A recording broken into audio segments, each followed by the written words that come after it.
Night. Go. Good afternoon. My name is Avery Refutation. And a couple weeks ago, we heard Mr. Guerrero give his speech about how video games are beneficial for adolescent development and moderation.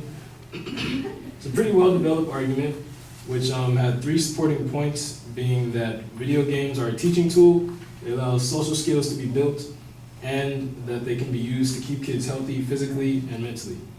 Now, no matter how well this argument was put together, I'm here for one reason, which is basically to try and diminish his argument, because the claim that video games are beneficial for adolescent development and moderation can't be readily accepted yet.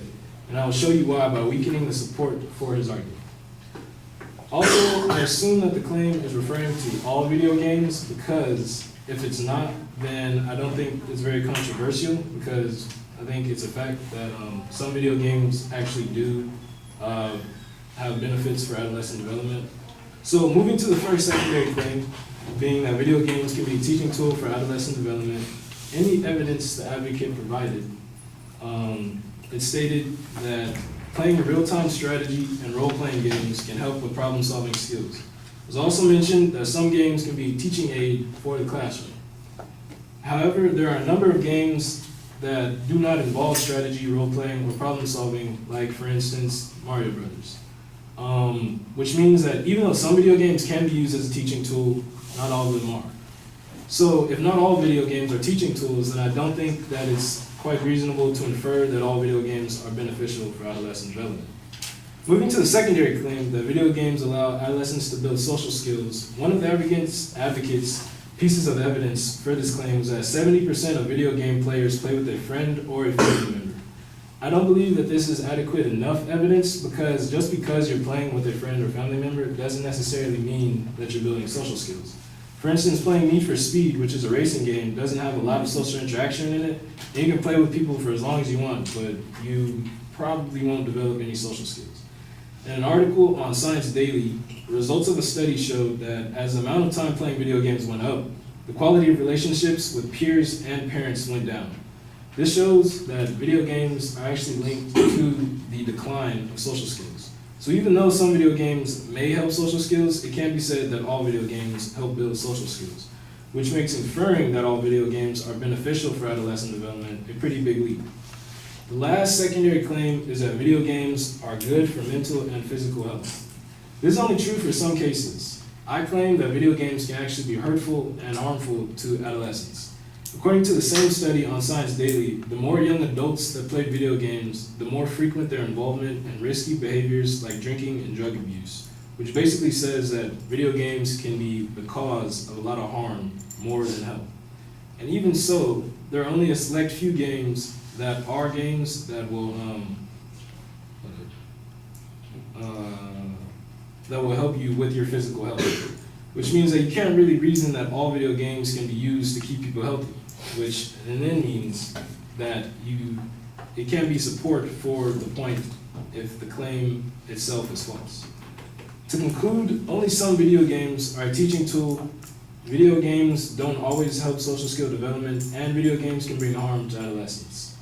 For these reasons, I say that the claim that video games are beneficial for adolescent development and moderation can't be accepted. No offense to Mr. Guerrero. Thank you.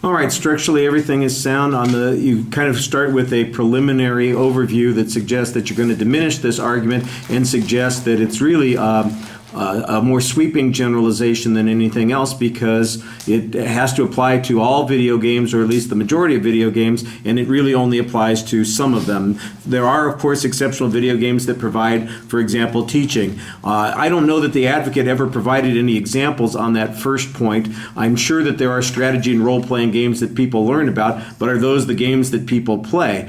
That's the thing I think that might be missing here. What are the most popular games? Do they involve that kind of thing, or are they just point and shoot kinds of things? I don't know much about video games myself, but I would suspect that there's a lot of mindlessness behind some of these games. Whether you're talking about an app type game that's a video game like Angry Birds, which I'm sure has no strategy to it whatsoever, or if you're talking about one of these war strategy games where there is a lot of that kind of thing, well, what percentage of the marketplace makes up one type of game or what kind of others, or how many people play those sorts of things? That might be something that would help you a little bit on that argument. On your second point, when you're talking about social skills, I thought that you had a good challenge on the idea of developing relationships, saying just because you play with friends or family members doesn't mean that you're developing a relationship with friends and family members. I like the evidence that you had here that said the more time you spent playing, the decreased quality of the relationships that you had. One of the things that I understand, because I'm not a player on these games, is that there is a lot of trash talk when people play these games online. And I'm not exactly sure that that enhances your social skills, that you get to call people names online or say in your face or die you gravy sucking pig or whatever the heck it is that people do on those lines. And I've never played them. Do they do that kind of stuff? Increases your vocabulary. Yeah, it increases your vocabulary.